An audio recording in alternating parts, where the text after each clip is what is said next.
Suspense.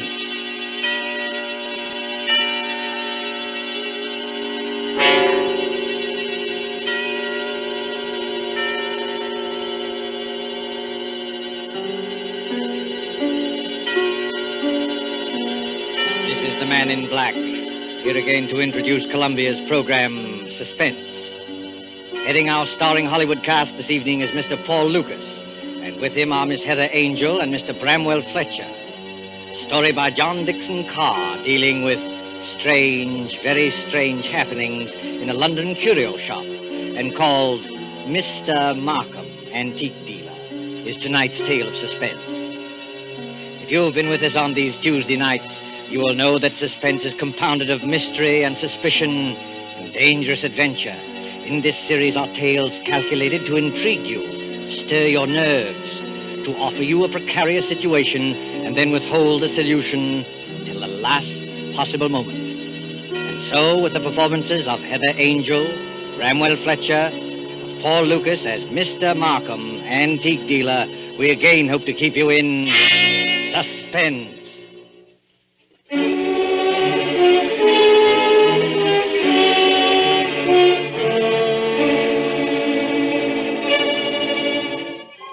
This is the story of a man who commits murder and gets away with it.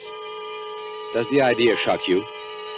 Do you believe that justice must always be done? But let's be honest with ourselves. You and I needn't be cynics to know that justice is very seldom done. Innocence flinches. Guilt is childlike and bland. Innocence is imposed upon. Guilt can encompass all things, even a successful murder. And I know this because I was the murderer, you say? Oh, no. Inquire at Scotland Yard. I was the victim. In Bond Street, not far from Piccadilly, there used to be an establishment, which in a less fashionable part of town would have been called a shop. On the windows, in letters as discreet as a visiting card, were the words, Charles Markham, Antique Dealer. Such a delightful fellow, Markham. Such a character. 30 years ago, yes, as long as that, this antique shop was a dingy place, despite deep carpets and crystal chandeliers. It rustled with the ticking of 100 clocks. It was shadowed by damascened armor and the loom of tall tapestries. And late one summer night, when the shutters were long closed on those windows, a four-wheeler drew up before the door in the gas-lit street.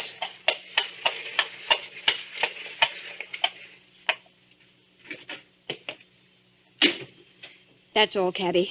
You needn't wait. Very good, miss. Good night. Good night.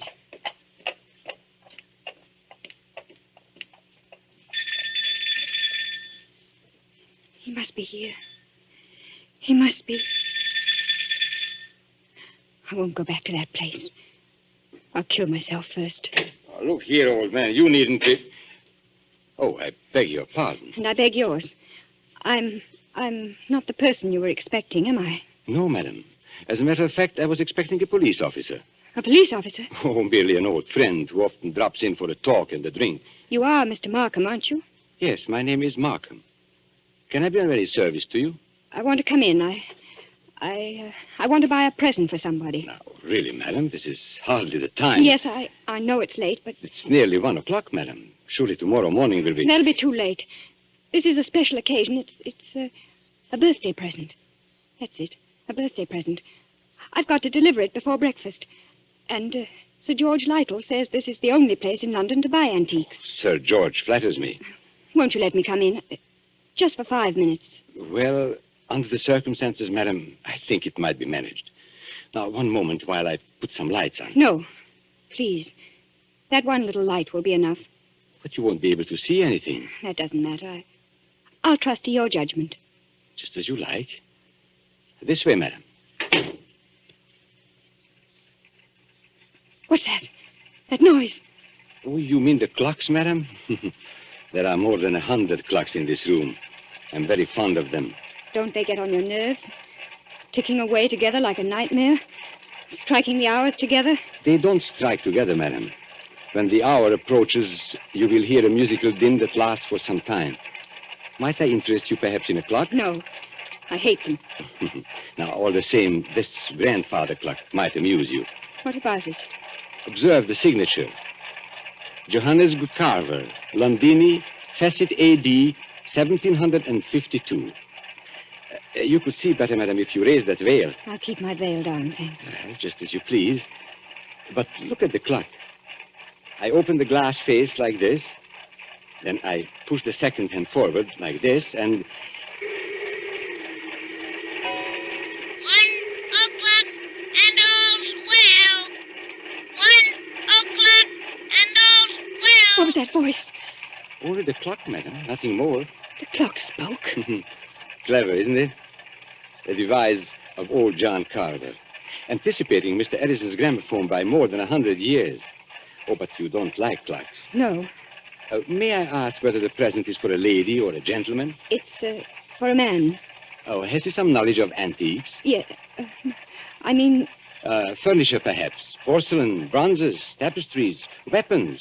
he might be very much interested in weapons. Then Yes. I imagine his name is Mr. Ronald Gilbert. Now, will you tell me, Miss Ray, why you really came here tonight? So you know who I am. Naturally. You are Miss Judith Ray. And why did you come here? I wanted to see what sort of a man you actually were. Oh, and have you found out? No, but I won't go back to prison. I won't. As you will.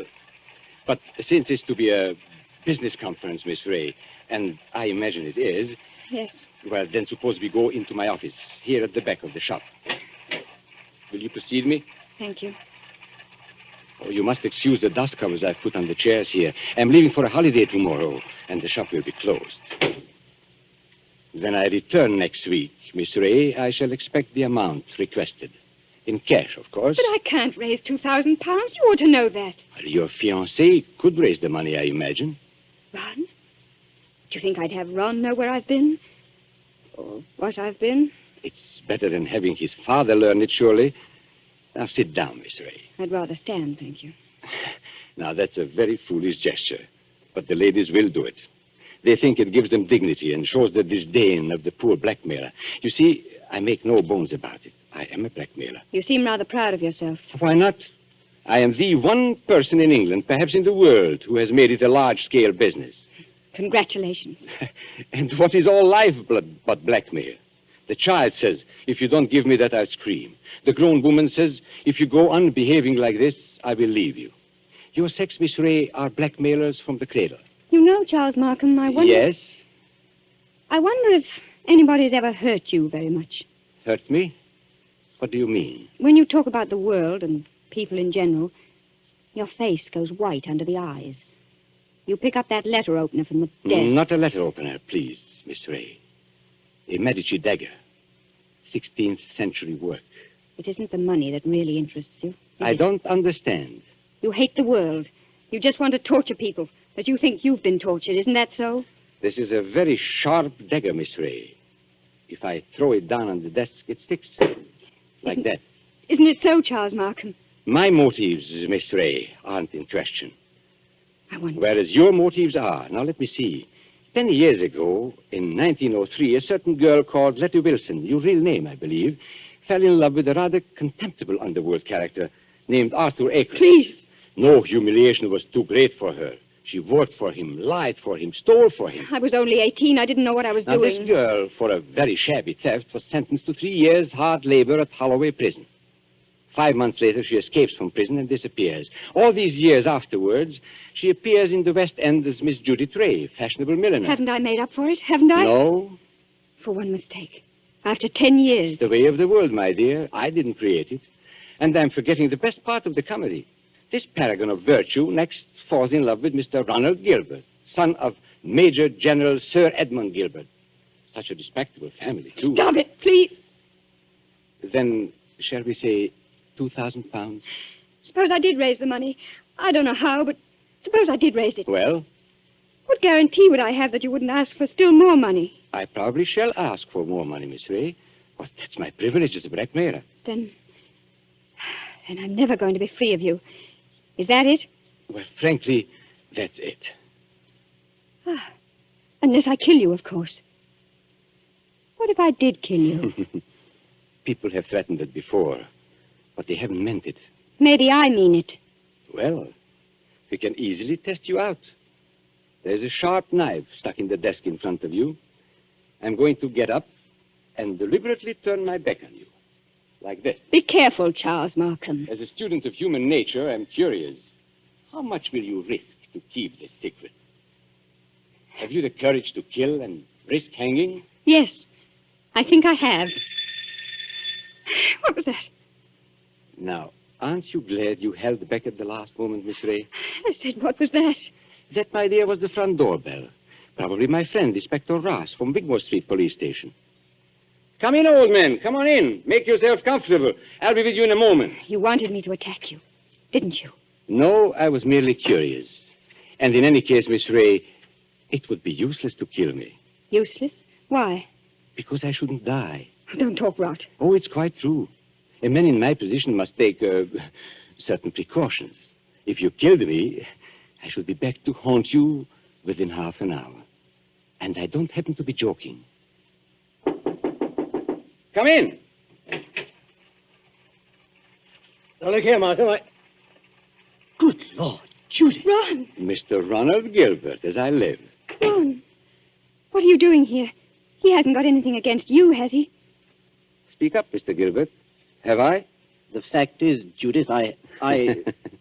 Look at him, Miss Ray. See how he changes color and twists his mustache and altogether resembles a boy caught in his mother's gem cupboard. Perfect picture of a gentleman being a gentleman. Look here, Markham. I'm not very clever. You can always make a fool of me when you start talking, so let's stop talking. I brought the money. What money? Oh, merely my fee for keeping quiet about you. So you went to Ron, too. You told him about it. Naturally. If possible, always sell your wares in 2 markets. How much money? Never mind, Judith. I hoped I could do this without your knowing. How much money? 3,000. It's all I could raise. Has he told you who I am and what I've been? Look here, Judith. Who the devil cares who you are or what you've been? I happen to be in love with you. Never mind. Let's get out of here. Ron, it's no good. He'll only come back for more money. I know that, but what else can we do? Nothing, I'm afraid. Well, what's that knife doing there, stuck in the desk? Nothing dangerous, I assure you. No? Merely a curio. I pick it up like this, I flip it down like this, and pick it up again. Miss Ray was very much interested in the dagger. Now, may I have that envelope with the money, please? There you are. Take it. Thank you. As I explained to Miss Ray, I'm leaving tomorrow for a holiday, hence the general disarray and the dust covers on the chairs. But before my departure, I'm glad we could settle this affair, as you would say, like gentlemen. Before we clear out of here, Markham, there's just one favor I'd like to ask. Well, of course, old man, ask away. This is your job, I suppose. You can't help being what you are, but never again, as long as you live... Well? Never even say the word gentleman. Be careful, Ron. Look at his face. Tell me, Mr. Gilbert, how much money is in this envelope? You heard what I said, 3,000 pounds. Then take it back, my friend. I find we can't strike a bargain after all. What do you mean? Just what I say. Here is your money. You will now oblige me, both you and Miss Ray, by leaving my shop. What are you going to do? Tomorrow morning, perhaps even tonight, I'm going to get in touch with the police, and I shall tell them where they can find Letty Wilson, alias Judith Ray. You can't do that, Markham. Oh, yes, he can. You hit him where it hurts. 3,000 pounds, my friend, is not enough compensation for the way you talk. There is a way through the shop. Shall I escort you to the front door? No. Oh, so you prefer to stay here and make a fool of yourself? You're not going to tell the police, Markham. I promise you that. And how are you going to stop me? With this. Ron, put that gun away. It's a funny thing, Judith. I felt a bit of a fool, bringing this revolver along. But now I've got a use for it. Oh, yes, I've got a use for it. Oh. Maybe the best thing would be to go into the street now and call a policeman. You'll never get into the street, Markham. Are you following me into the shop? Yes. So both of you, it appears, came here under false pretenses. You said you wanted to pay me some money. The money's still here, but you've lost your chance to get it. And our dear Judith said she wanted to buy a present for you. I showed her this grandfather clock here, this talking clock. Don't go a step beyond that clock, Markham. I warn you. Nonsense, old man. You wouldn't dare shoot. Wouldn't I? No, and I'll call your bluff. 1 step. 2 steps. I know your whole silly tribe, my friend. You wouldn't risk it. No, you wouldn't. What's happening to me? Don't try and grab out of the clock, Markham. It won't save you. You wouldn't risk your life. You wouldn't risk your family position. You wouldn't. 1:15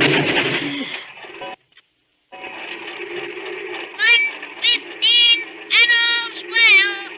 1:15 and all's well. I had to do it, Judith. Don't you see? I had to do it. Did you... Is he... Oh, yes. Yes, he's done for. I tell you, I had to do it. Shh. Keep your voice down. Why? That shot sounded like the crack of doom. I wonder if anybody in the street heard it. You mean the police? Yes, Ron. What in heaven's name are we going to do? Steady, steady. We'll find a way out. Maybe he's not dead, Ron. Go and look at him. He's dead, all right. Please, Ron. Go and look at him. Well? Shot through the heart. The bullet went clean through him and smashed the face of the grandfather clock. That's all I can see in this dim light. This isn't happening to us. It can't be I've happening. got to think, but it's hard to think. You see, Judith, I'm not in a rage any longer. I'm just numb and a little bit scared. You're not going to give yourself up. And have this whole thing made public? Not likely. Wait a minute. There may be a way out. What way? He said he was going for a holiday. Remember? Well, suppose he did. That gives us time. It means his absence won't be noticed. The shop will be closed. Nobody will come here for days. And certainly nobody will come here tonight. And... What's that? The police officer. I forgot the police officer. What police officer? A friend of Markham's. Inspector somebody or other from Wigmore Street. He's inspected here tonight. Then we're finished. No, Ronnie. We're not finished. He can't see anything out there. The shutters are down and the door's covered. Could you pick Markham up and carry him? Yes, I could. Why? There must be a back way out of the shop, probably in the office. Hurry, Ron. I don't like to touch him. Hurry, Ron, please. He's as heavy as a sack of meal. He seems to be looking straight at me. I know. Everything here seems to have eyes and move a little in the shadow. Didn't you see the expression in Markham's eyes just before you... No, I didn't. He seemed to be looking behind us, or beyond us. I don't know how to describe it. And he said something, too, that scared me. He said he couldn't die. He said... Close the door, quick. This police officer, Judith, he can't get into the shop, can he? Of course he can. The front door isn't locked. That's true. What's wrong with me, Judith? I came in there that way myself. And there's no time to lock the front door now. Our only hope is through the back way. I thought I'd seen a back door and... Ah, there it is. Just a minute. I've killed a man. That means I'm a murderer. A fraction of a second, one tick of a clock in there, and you change from an ordinary happy person into what I... Well, Judith, well? I'm sorry, Ron. The door's locked. Isn't there a key? No. Maybe in his pockets on a key ring. There isn't time, Ron. I think I heard the front door open. Our visitor's coming in. I've got it. The dust covers. What? Those white cloths that fit over the chairs. Look at them. What on earth are you talking about? We used to play a game when we were kids. Somebody sits in a big chair. You know, you fit the dust cover over him and nobody can tell he's sitting there. Don't you see, Judith? That's how we can hide Markham's body. It might work if there's time. There's got to be time. Take the big cover off that chair, the wing chair. All right. Maybe there's a chance. I'll fit him into it. Arms along the chair arms. Feet push back. Now, put the cover back again and pull it round down his feet. Don't let it touch his chest. The blood will show through. There, that's got it. You can't see anything now, can you? No, but, Ron. Well? What did you do with the gun? The gun? The gun you shot Markham with. Oh, Judith, I put it down on the floor when I picked up his body. Out in the other room? Yes, I'm afraid so. And it's too late now, Judith. The police are here. What are you going to say? I don't know. Trust your wits and try and brazen it out. Yes? Come in. Good evening, Miss Ray. And good evening, Mr. Gilbert. Charles Markham? You're Charles Markham? Correct, Miss Ray. But why should that surprise you? Why do you look as though you were seeing a ghost? Because we are seeing a ghost. If you're Charles Markham, whose body is... Judith, be careful. Body, Miss Ray. Did you say body? Miss Ray's upset. She doesn't know what she's talking about. If you killed me, I should be back to haunt you within half an hour. That's what he said. I tell you, Miss Ray isn't herself. She had bad news today. A relative of hers died. I've been trying to make her feel better. Indeed. Do you think it would make her feel better to bring her here? I don't understand. My dear sir, you are very welcome. But the situation is surely a little odd. I come in here and find you two looking as guilty as a pair of murderers in my private office in the middle of the night. There's nothing odd about that. I wanted to buy Judith something. 1 o'clock in the morning? Yes. Why not? Well, may I ask how you managed to get in? The front door was open. We just walked in. If you wish to buy something, why not stay in the showroom? Why come to my office? Well, hang it all. You don't think we wanted to steal anything, do you? Well, that thought did occur to me. You see, there was nobody else here. There's nobody here, Mr. Markham. Not a living soul. Then you didn't meet, by any chance, my brother? Your brother? Yes, my brother Robert. You couldn't have mistaken him if you had seen him. He looks so much like me that few people can tell us apart. So that's it. Poor Robert often deputizes for me. He's learned to act like me, think like me, and talk like me. But he doesn't like the work very much. Of course, you know what my work really is. Is this part of the game? Are you trying to play cat and mouse? Robert is an idealist. He thinks, poor fellow, that my profession is beneath contempt. But he acts the part and acts it well because I pay him. And I find it useful to have a double who will run risks for me. What have you done with his body? We haven't done anything with him. If you've killed Robert, my friend, you've committed a totally useless murder. You don't see him here, do you? No, but I see his handiwork. Meaning what? I've warned him many times about throwing a knife down on a polished desktop. Those scratches on the desk are fresh scratches. Of course, if you give me your word of honor that he's not here... Of course, he's not here. Well, in that case, all we can do is sit down and make ourselves comfortable. Will you sit there, Mr. Gilbert? And you, Miss Ray, in that wing chair by the window. What's wrong, Miss Ray? Why don't you sit down? Because I prefer to stand, thank you. Then perhaps you won't mind if I sit in the wing chair. It's a very comfortable one. My brother always says... Don't sit down there for the love... Oh. So that's it.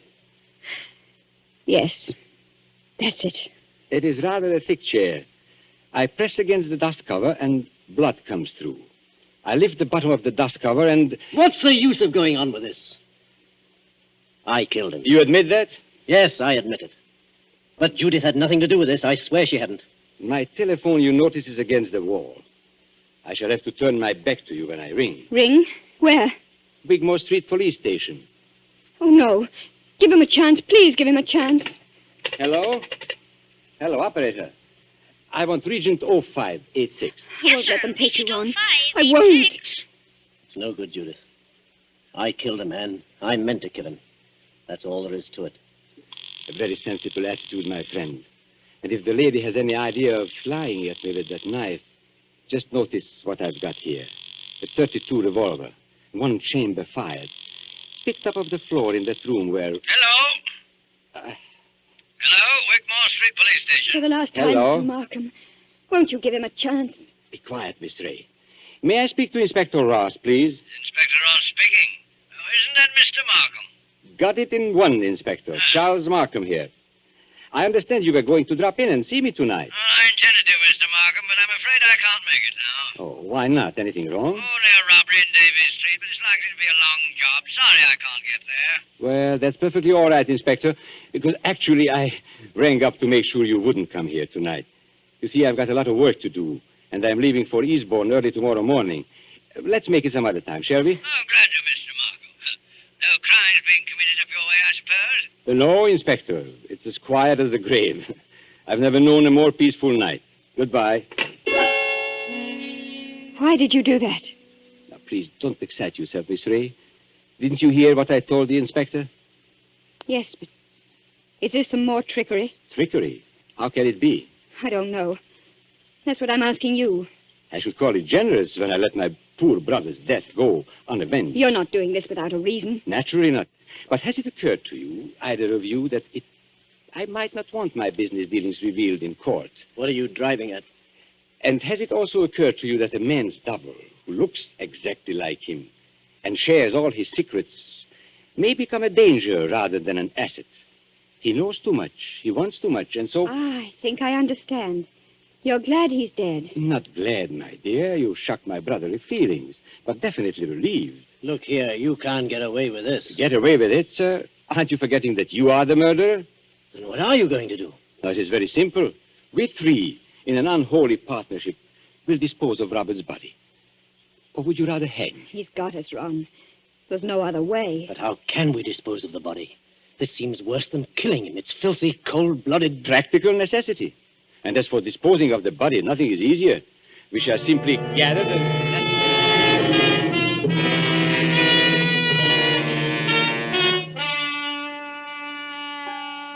And so, as I said before, this is the story of a man who commits murder and gets away with it. Now, Ronald Gilbert looks back across the years and is still firmly convinced of his own guilt. But, of course, Gilbert never shot anybody. I was the man who committed the murder. Don't you remember? The bullet that killed my brother is supposed to have passed through his body and smashed the face of the grandfather clock. But that's an impossibility. The face of a grandfather clock is much higher than the heart of a man. You see, 2 shots were fired at the very same instant. Gilbert missed and smashed the clock face. I fired from the door of the office and did not miss. That was why my brother looked past those 2. I went out by the back door, locked it, and reappeared at the front afterwards. It was not Robert Markham who died. I am Robert Markham. It was Charles who died that night. And I killed him to stop forever the wholesale blackmail that was poisoning the lives and blasting the hearts of 1,000 half-crazed people. His records I destroyed, his correspondence I burned. He is dead and gone. I have assumed his name and identity ever since. I committed a murder. And yet, if you sat on a jury, dare you say that you would condemn me? Come now. Would you?